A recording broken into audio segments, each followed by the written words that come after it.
Hello, beautiful souls. Today's episode is so good. And before we jump in, I have some exciting news to share.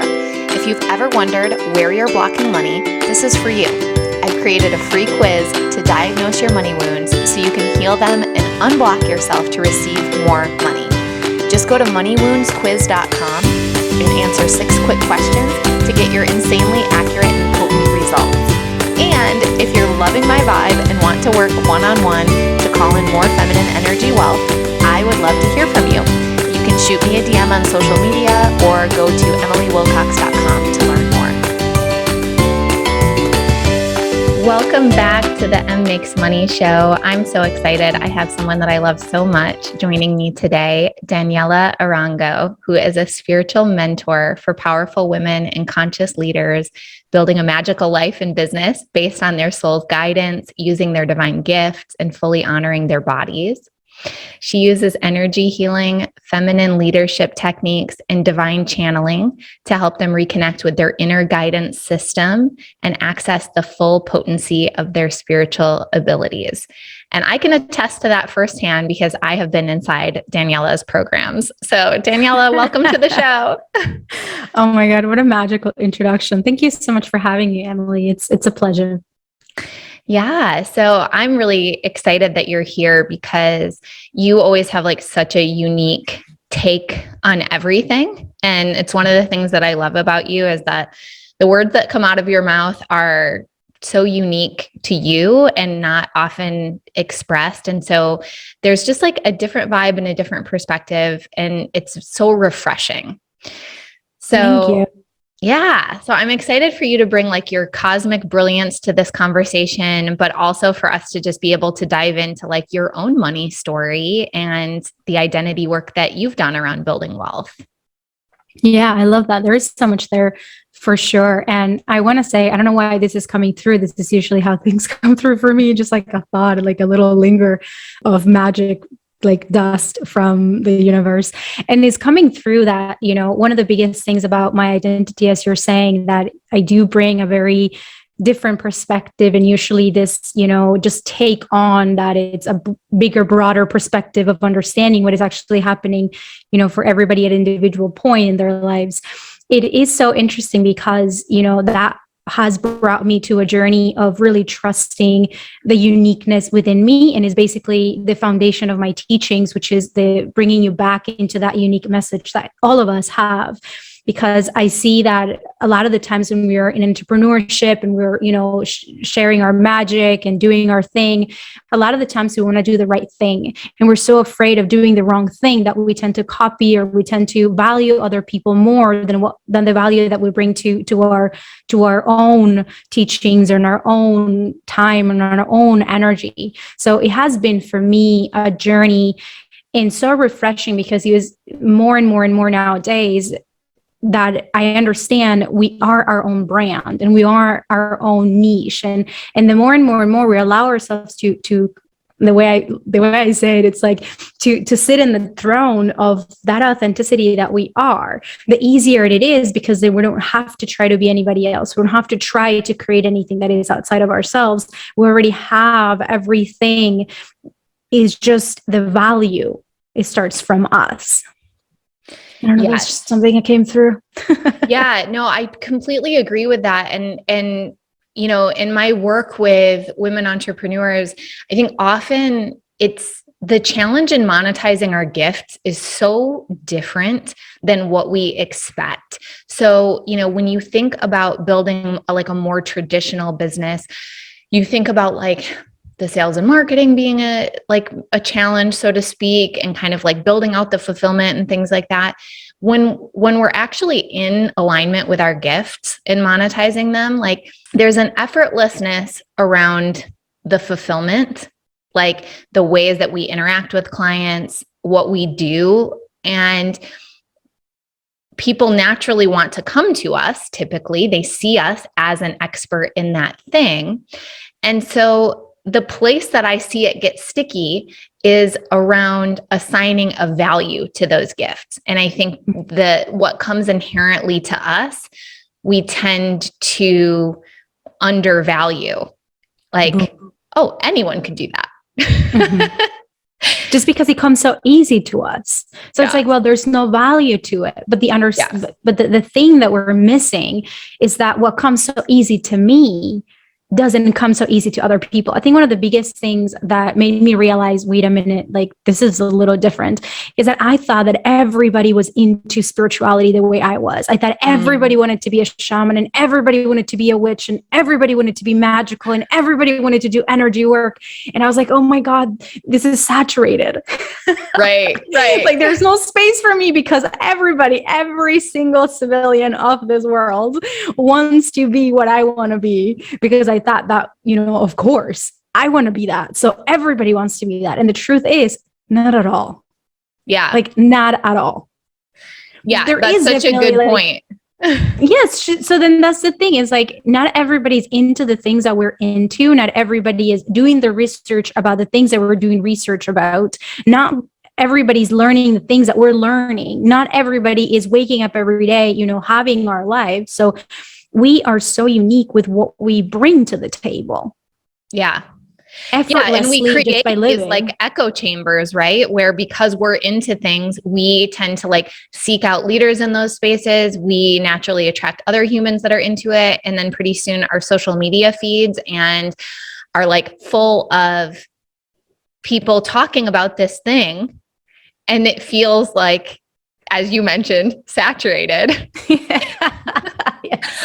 When really there's a whole world out there. There is a whole world out there. Sometimes, when I notice that, it's like I go into my friends' like Instagram or Facebook or whatever, and their world is completely different than my world. Yeah. None of them are like so much into like entrepreneurship and business building and things like that. So, and not even spirituality. So it's like such a different world. And I'm like, oh, wait a minute. Yeah, totally. Like 2 years ago, I pretty much didn't even know the coaching industry existed. And now I'm like, everyone's a coach. Exactly.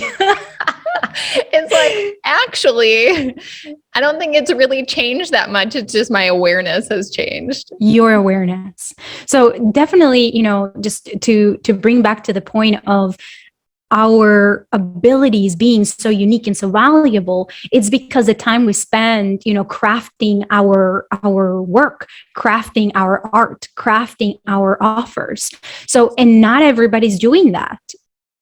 Not everybody's interested in doing what we're doing. And on top of that is the understanding that each of us bring a perspective so unique to the table. Yeah. And that there are things that come so naturally to us, whether it's because we have studied our whole life or because it's simply a natural gift and a natural ability that comes. But wouldn't it be really ridiculous? Like if we really shift and flip the script, wouldn't it be really ridiculous to try to do something that we're not good at it at all? Right. And that we've never had actually like any exposure to it. Like if you ask me, it would be really ridiculous for me to say, okay, well, if I were to be a doctor, then I would be worthy. And it's like, well, like not in my world at all. Right. No, it's so true. It's like, there is such alignment. We should be monetizing our gifts because it's great for the world on so many levels. And it's really just an invitation into, in my opinion, a worthiness practice and, healing any shame, guilt, things that we like, stories that we have around money and why we can't charge, what would actually be a very equitable, energetic exchange for that. So, yeah. So I'm curious to dive into this with you. Like, what was money like for you as a child?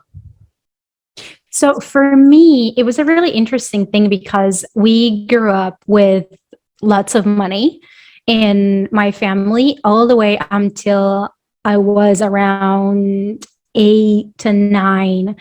And when I was 8 to 9, there was just a little bit of chaotic things happening.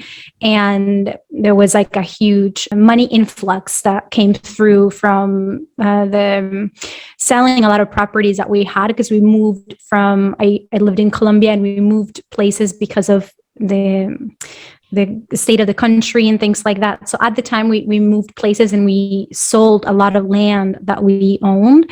And so there was a lot of like, on top of, we already had money, but when that happened, it was just like so much money came through.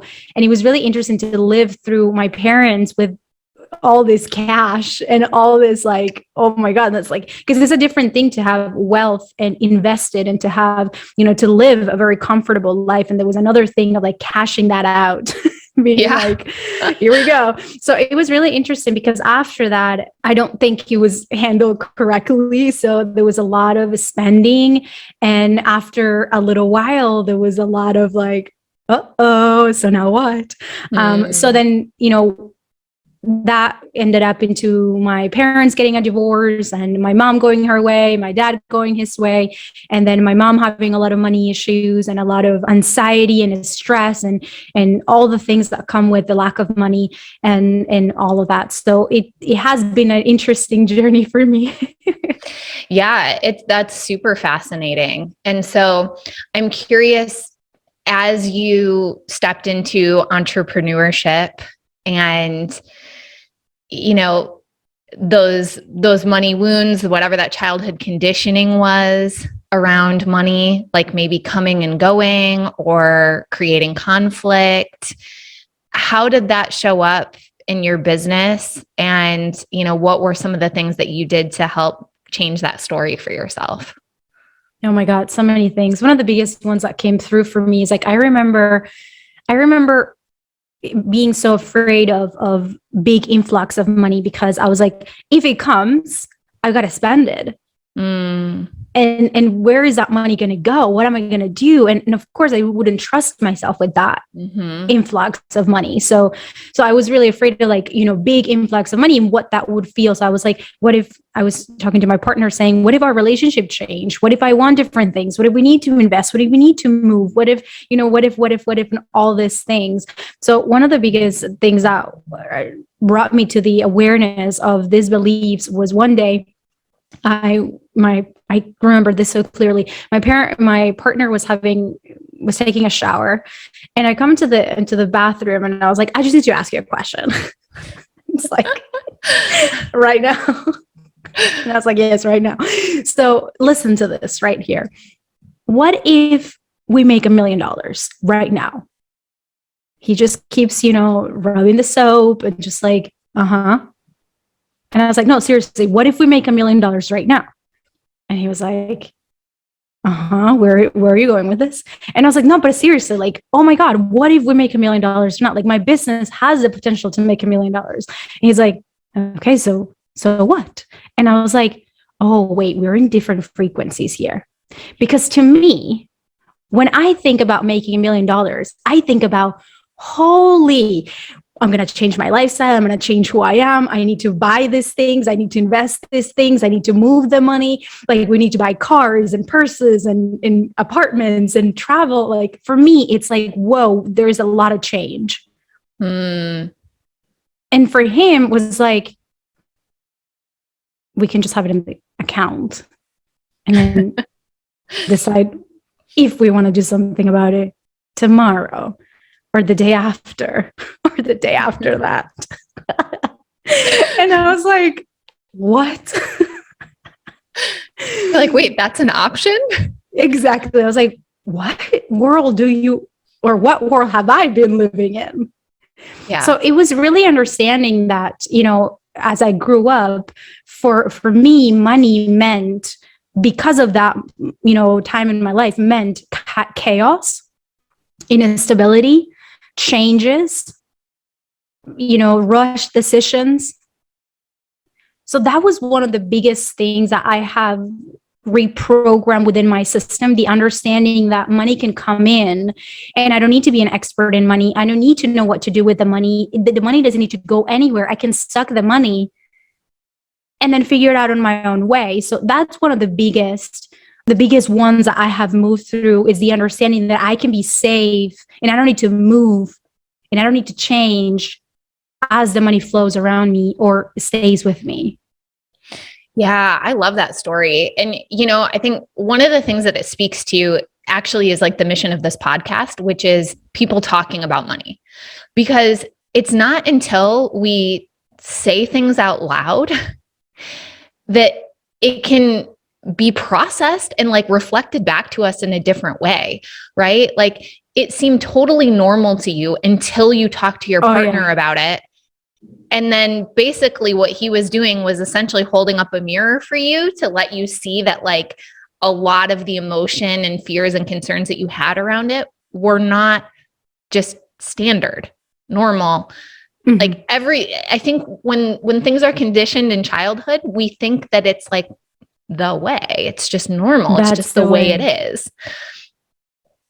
And because money is so taboo, and we often don't have a lot of these big money existential conversations with others, these limiting beliefs just continue to swirl around in our mind like unquestioned.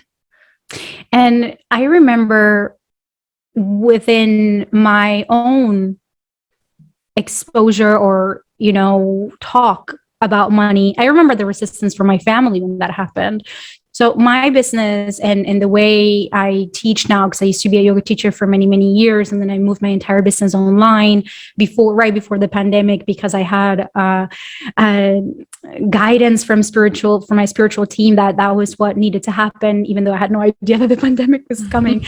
But so right before then, I created the business that I have today. But as I created it, I noticed, especially with my communication with divine, the need of the talk about money and what it means and what truly is, because it's not about the money, it's about who we are. Because money shows us so much about who we are and our conditions and what we've been believing and what we allow ourselves to be or not to be. So I remember like within 6 months or 8 months, I started talking a little bit about money. And I don't consider myself a money coach at all, but I do have a program that's called Soul Abundance that talks about the energetics of money and the understandings of the quantum field.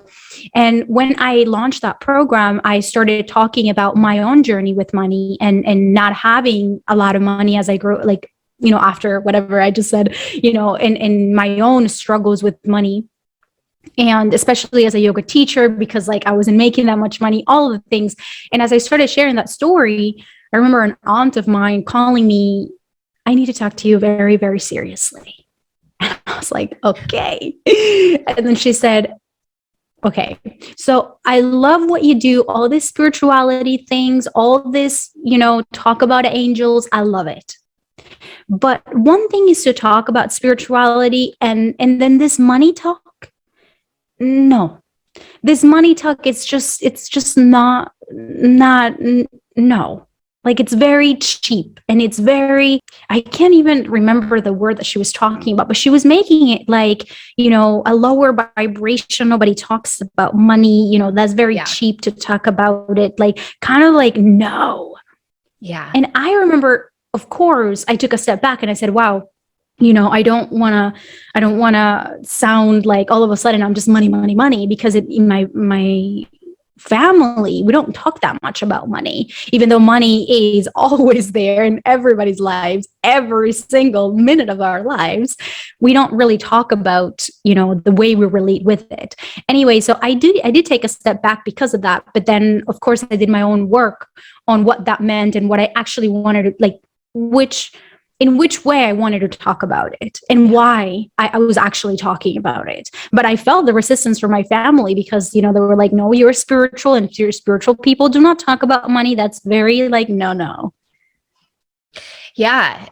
And we are so afraid, right, of like the judgments of friends and family, of, feeling like our belonging is at risk.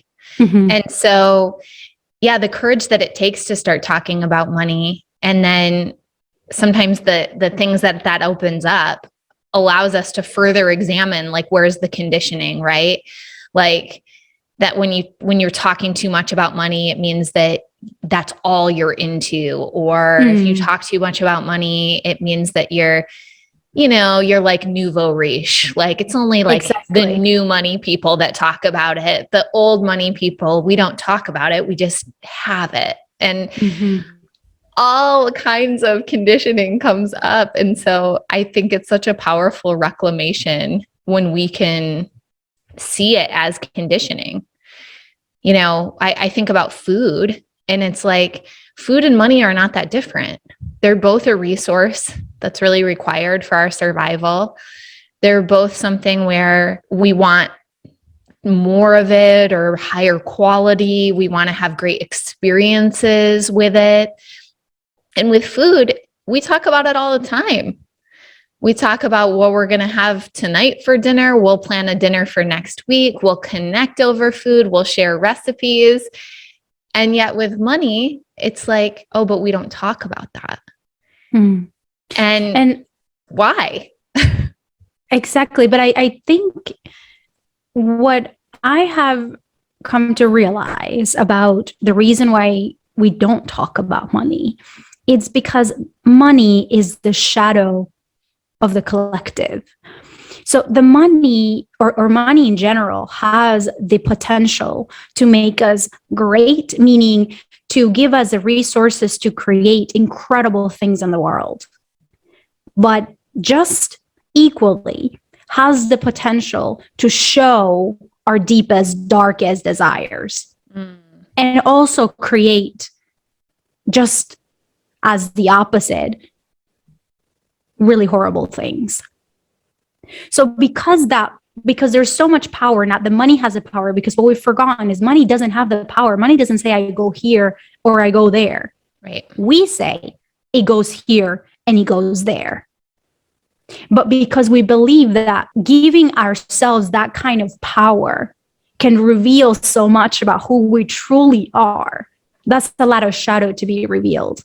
So if we talk about our beliefs around money, we will know so much about who we truly are that's scary on its own. Yeah. Yeah. And you bring up, something so interesting, right? Which is these sneaky ways that there's resistance, both to money, but also just to like our soul's evolution.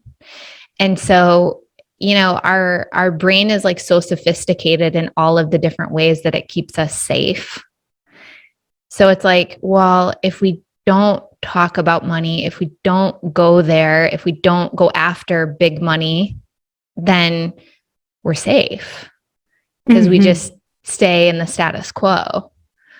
And this is so good because talking about this, I hope that I can articulate this well, because I still yet haven't been able to really put into words the kind of experience that I'm moving through in this moment. And it's all about safety.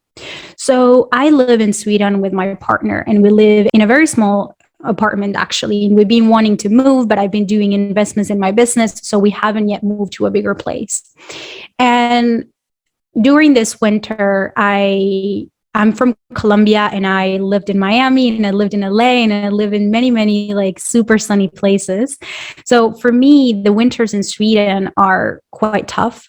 And this is my third winter in a row in Sweden. And I felt like, oh my goodness, I really need a break from the darkness and from this to have my energy back and to continue to create and build the business that I'm building.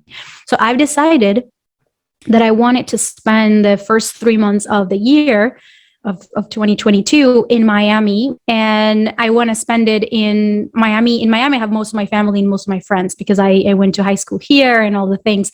So I had this vision about this beautiful apartment by the beach, which an incredible view. And, the building, it's kind of like a resort. So you have all the amenities and all the things. And I was like, this is going to be so great. And I'm going to be there for 3 months. And it's going to be so, so, so magical. And of course, I manifested the exact apartment that I wanted, the exact price that I wanted, the exact experience that I wanted. And here I am. So I come here in this apartment that I have now for 3 months, that it's beautiful and it's everything that I wanted and all the things. And the first 2 weeks or so, I feel like I cannot relax. I feel like this is going to so much pressure to enjoy this because this is not going to happen again, probably. Because I did this and this is just like borrowed. Yeah. And also, so it was pressure of like enjoying it, but who can enjoy things when there's pressure to enjoy because you're afraid that it's going to go away? Right? Enjoy it extra or else. Now. So anyway, I was just like, oh my gosh, so much pressure. And I've noticed that within those 2 weeks, something else was happening in my brain. What was happening? What was happening was that I was already, instead of holding the vision of this being my reality now, which it is, this is the kind of business that I have. This is the kind of money that I have. This is what the things that I can do, like everything. But instead of holding that and the next step of my business, that my business right now, it's like into definitely a new level, like legitimately another level. So instead of holding that vibration, what I was doing, I was slowly and gently and very sneakily starting to trickle down to the smallest I could make myself. So I started thinking, well, if this doesn't work out, I'm just going to go back to my little apartment with my partner. We can stay in that little apartment for as long as we can because we own that apartment, so we don't need to pay anything there. If I don't sell anything else, then it's okay because I can maybe, I have like a lot of team members right now, so maybe I don't need them all. Like I just started to like literally like trim down my business, my accounts, like everything in my mind. Yeah. Saying, if this doesn't work. So I started just literally, even though I was in this reality, physically, I'm in this reality. My body and my mind felt more comfortability in my old life. Yeah. Than it felt here, even though this is way more comfortable, quote unquote. Yeah. Well, and also just reconnecting with the story that you shared earlier, it to me feels like your body was having a trauma response around an upper limit, right? So it's like your old story is that when things get really good, when they're at their peak, that's when everything is about to crumble. Exactly. And so your brain was like, okay, well, let's make a plan for the crumbling and the undoing. Yeah. And let's make sure that you'll be safe with that. And on that, it's how we are no longer a match. It's how we start to mess up the quantum vibration, mess up the energetics, mess up everything. So I literally had 2 weeks where nothing came through because that vibration was responding to what my body was then a vibration of. Yeah. And all of this to me is so fascinating because things can shift in an instant.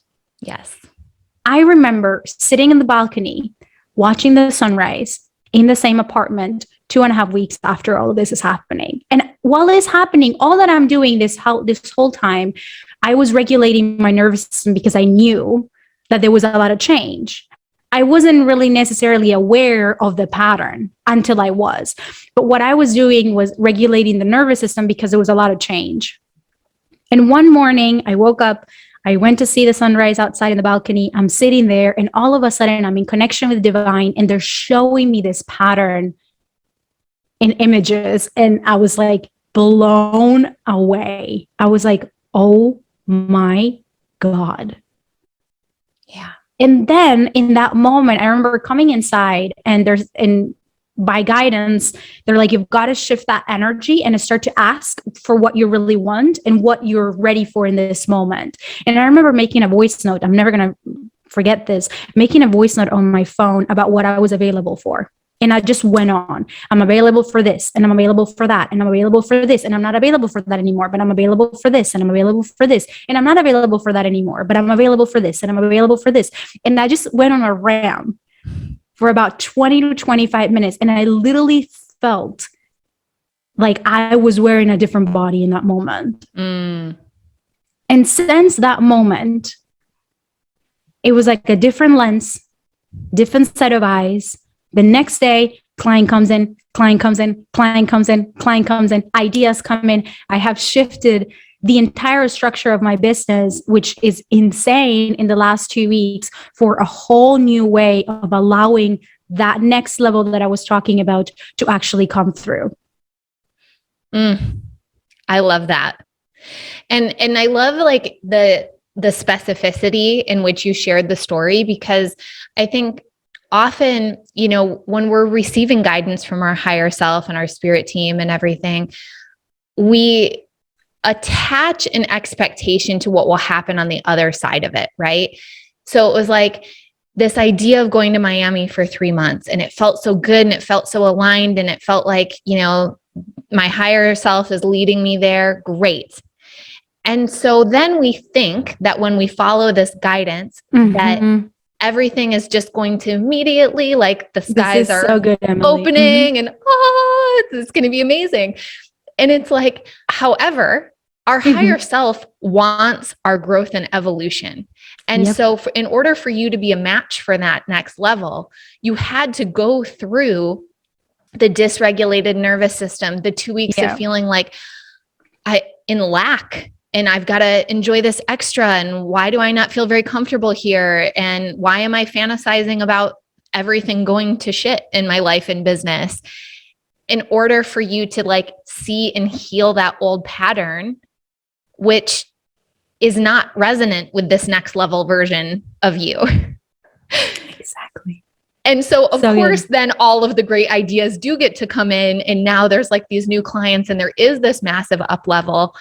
But we often think that we'll just follow the divine guidance and we'll just get the new clients and get everything without going through the trauma healing and the shadow side of the up level. Yeah. And actually, I literally just gave a masterclass on this about awaken your soul, about the understanding of how the messages and the divine guidance comes through. Yeah. Because it's not linear. And we don't understand it until we do. Yeah. And, you know, the thing is understanding that we are being led in the highest path. Yes. And one of the biggest codes about the masterclass that I was teaching was one of the sabotage patterns that we have regarding, is it my intuition? Is it my ego? Is it my soul? Is it my divine team? Is that we believe that unless it feels good, it's not our soul's path. It's not our divine guidance. Yes. And it's like, wait a minute, like your soul wants you to be at your highest. Your soul wants you to be outside of your comfort zone. But you're saying that unless it takes you through your comfort, it's not your soul. Like it makes absolutely no sense. Yeah. So it's not to say that, and it's not to say that it's, you know, a horrible, you know, horrific path. Right. Because we will be safe. Like our soul will never ask us to jump out of a window. It's never something that is outside of our safety, but it is outside of our comfort. And a lot of the times, the reason why we have dreams, it's because if we didn't have that dream, we wouldn't go there. Like if I didn't think that coming to Miami was magic, and that dream that, you know, because a lot of the times, especially talking about money, that I usually tell my clients, it's not about the number. The number is like the insensitive. It's like the future saying, you can do this. So it's about what the number activates in us, what Miami activated in me. Yeah. That then I took the path. But in that transition, in that process, in that evolution, we are going to move through so many things that we will not understand it until we do. Yeah. Yeah. 100%. You know, it's like, you feel this little whisper, this idea around like pricing something at a price that you've never done before. And so you go with it and you put it out there and then no one buys it. And it's like, I don't understand. I was following my intuition and I put the price out there. And it's like, yes. And did you get to experience what it was like to be the person that put that price out there? And is there a piece that needs to be healed around rejection, or nobody is listening to me, or I'm insignificant? it's like just by following the intuition, it doesn't mean that we're going to get the outcome we think, which is like, oh, I followed the whisper, so I'm going to get a client at this new price eventually. Eventually, but sometimes it's healing the thing that needs to be healed. Exactly. Yeah. It's like, we will get there and even get more than we didn't even know was possible. A lot of the people, when they say, I want a 50K a month, I want a 100K a month, usually they go past it. When they do, they go past it. Yeah. Yep. So it's not even like you will get it, but you can bypass what that number activates in you, right? What that number requires from you, the healing necessary for you to hold that frequency. So let's talk a little bit about numbers. I always think this is really fun for everyone listening to just experience your journey through the lens of money. So you were trading time for dollars as a yoga teacher.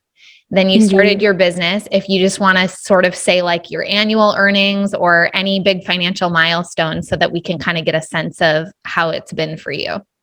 Sure. And I actually have a really fun story about this. So I remember as a yoga teacher at the time, I was making around $2,000 a month. That was what I was making. And I remember I started to just have many ideas of not just teaching a yoga class, but I really love holding a space for people. And I have a way of making people feel they're safe to experience the full range of who they are. So it is really normal that in my classes, people will have really big spiritual awakenings. They will cry, they will feel a lot of things, they will find themselves. So I started to create this workshops that were called Shacklehood Workshops. So were 2-hour workshops that will go a little bit deeper into that integration of what they were experiencing in my yoga classes.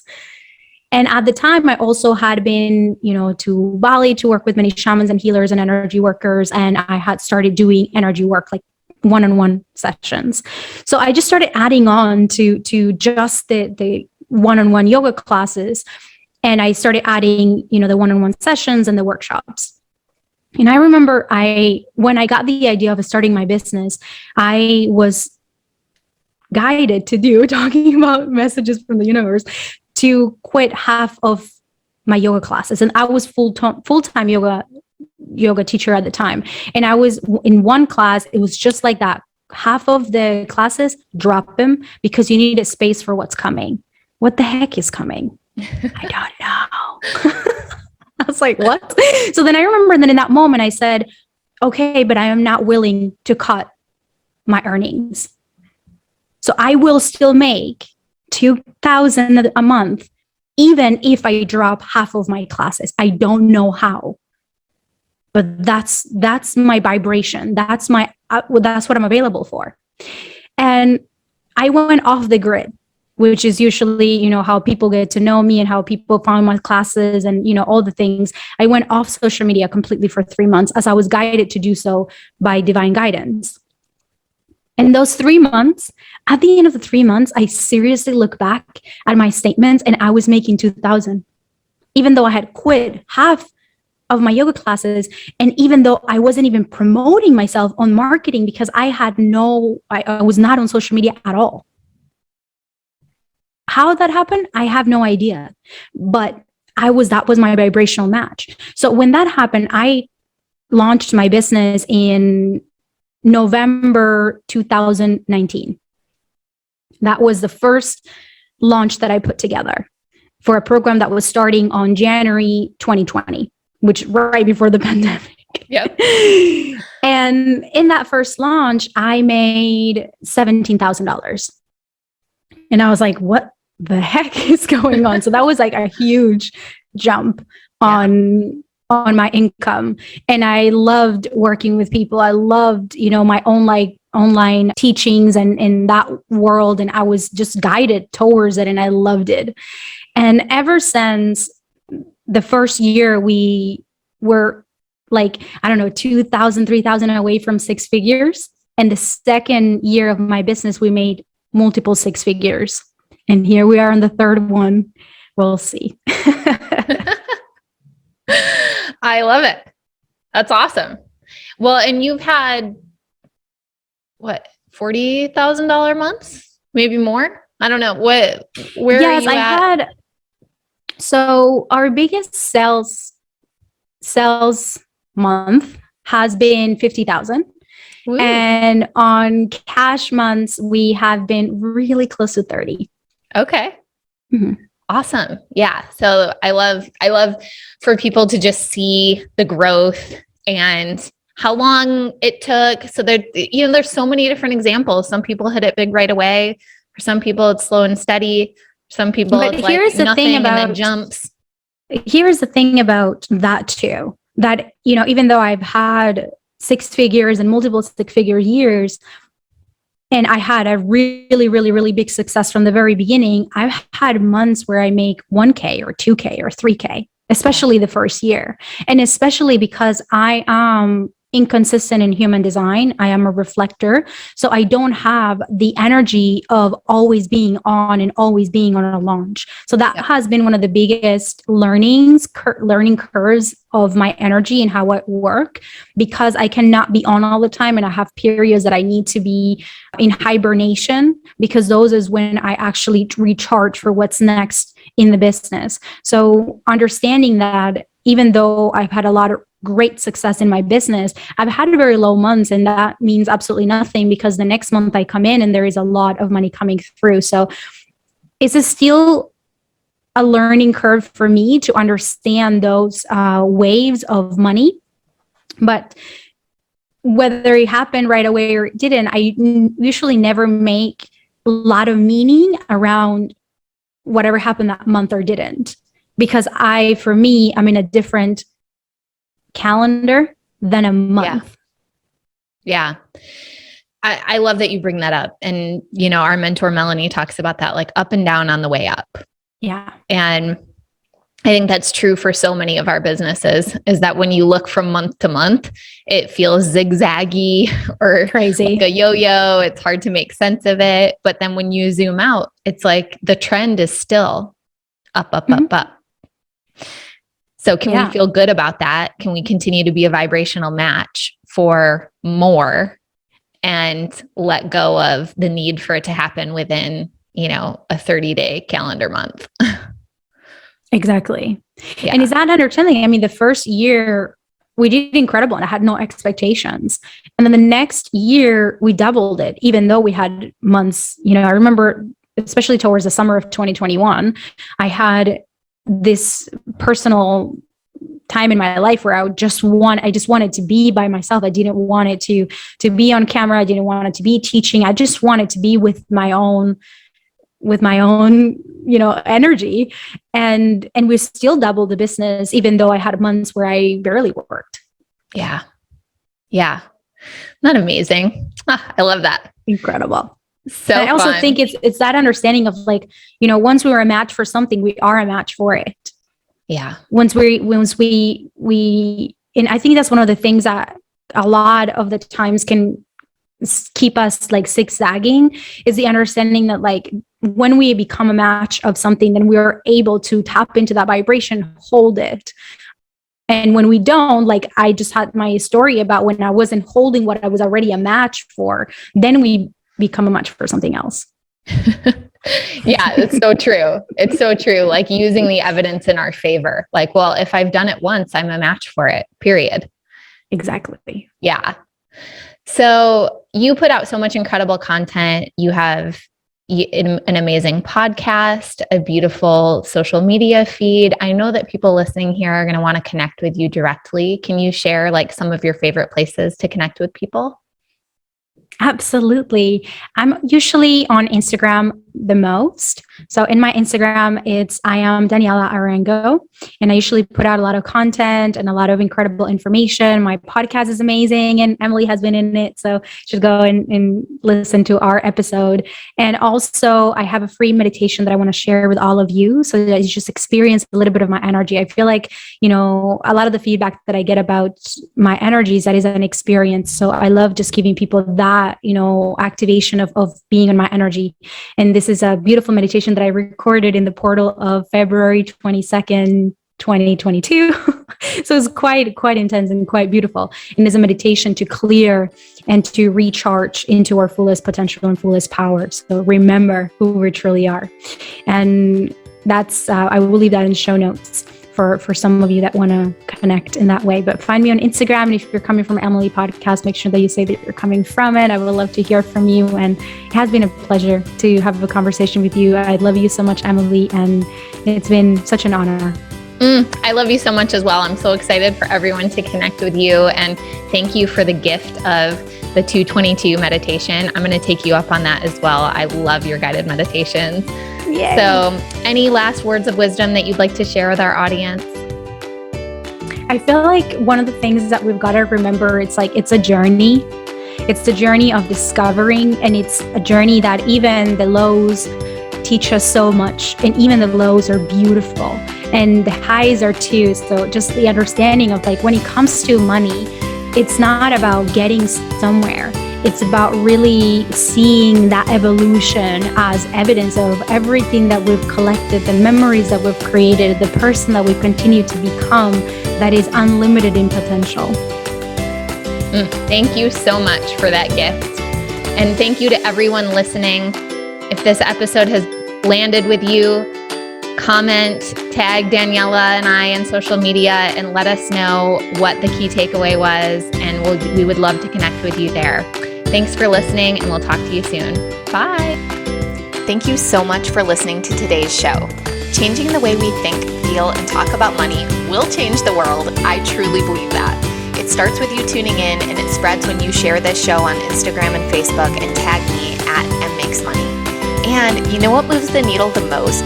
Taking just a minute to leave a 5-star review on iTunes. This show isn't free to produce, so let's multiply those dollars invested to help this show reach a bigger audience each week. Thank you so much for your help. I really appreciate it. And lastly, if you want more connection, more M Makes Money style riffs, and a safe place on the internet to talk about money, jump into my free Facebook group, The Money Club. It's linked in the show notes. Until next time, I'm wishing you health, happiness, and boatloads of money.